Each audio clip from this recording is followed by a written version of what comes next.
Ogohuzda kun yangiliklari. Bugun nimalar bo'ldi? Eng muhim yangiliklar bir joyda. Samarqandda Zulfiya mukofoti sovrindoriga prezident sovg'a qilgan uy topshirildi. Andijonda erkakni shantaj qilib $20 ming olmoqchi bo'lgan ayollar ushlandi. Samarqandda kadastr xodimi va surxondaryolik sobiq soliqchi pora bilan ushlandi. Rossiya armiyasi tarkibidagi chet elliklarni o'z davlatiga bermoqchi emas. Turkiya Shimoliy Kiprga 6 ta F-16 qiruvchi samolyoti va havo mudofaa tizimlarini joylashtirdi. Tramp neft narxlarining oshishi dunyo tinchligi oldida hech nima emasligini aytdi. Tramp urushni qachon to'xtatishni Netanyahu bilan kelishgan holda hal qilishini aytdi. Samarqandda Zulfiya mukofoti sovrindoriga prezident sovg'a qilgan uy topshirildi. Qashqadaryo viloyati Koson tumanida yashovchi shoira Latofat Amirovaga O'zbekiston prezidentining Zulfiya nomidagi davlat mukofoti bilan taqdirlash to'g'risidagi qaroriga muvofiq Samarqand shahrining Qorasuv massividan 2 xonali barcha sharoitlarga ega mebellar bilan jihozlangan uy topshirildi. Uy kalitini topshirish marosimida viloyat hokimi Adiz Boboyev ishtirok etgan. Tadbir davomida hokim yosh shoira Latofat Amirovani erishgan yutuqlari bilan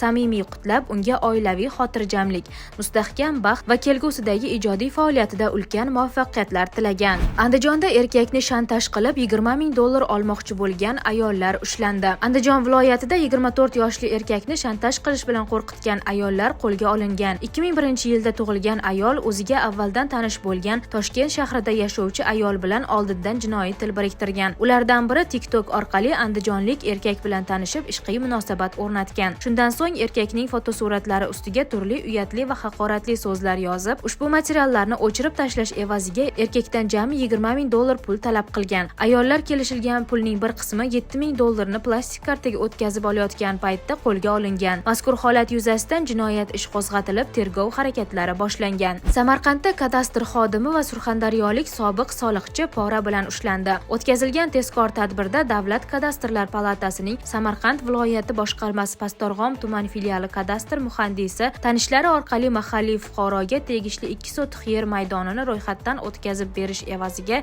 $2,5 ming olgan vaqtida ushlangan. Surxondaryo viloyatining Sherobod tumanida ham Davlat soliq inspeksiyasining sobiq bosh inspektori viloyat iqtisodiy sudida ko'tarilayotgan ish doirasida bog'dorchilikka ixtisoslashgan fermer xo'jalikka egalik huquqini tiklab berish evaziga fuqarodan 10 million so'm olgan vaqtida qo'lga olingan. Hozirda ikkala shaxsga ham jinoyat ishi qo'zg'atilgan. Rossiya armiyasi tarkibidagi chet elliklarni o'z davlatiga bermoqchi emas. Rossiya prezidenti Vladimir Putin Rossiya qurolli kuchlarida xizmat qilayotgan boshqa davlat fuqarolarini ularning vatani tomonidan jinoiy javobgarlikka tortish uchun topshirishni taqiqlovchi qonunni imzolagan. Qonunga muvofiq, agar chet el fuqarosi Rossiya armiyasida xizmat qilayotgan bo'lsa, uni jinoiy javobgarlikka tortish uchun o'z davlatiga berish mumkin bo'lmaydi. Turkiya Shimoliy Kiprga 6 ta F-16 qiruvchi samolyoti va havo mudofaa tizimlarini joylashtirdi. Turkiya Mudofaa vazirligi vaziyatning rivojlanishiga qarab, zarur bo'lsa qo'shimcha choralar ko'rilishi mumkinligini qo'shimcha qildi. F-16 qiruvchi samolyotlari hududga yetib kelgach, kun namoyishi parvozini amalga oshirdi.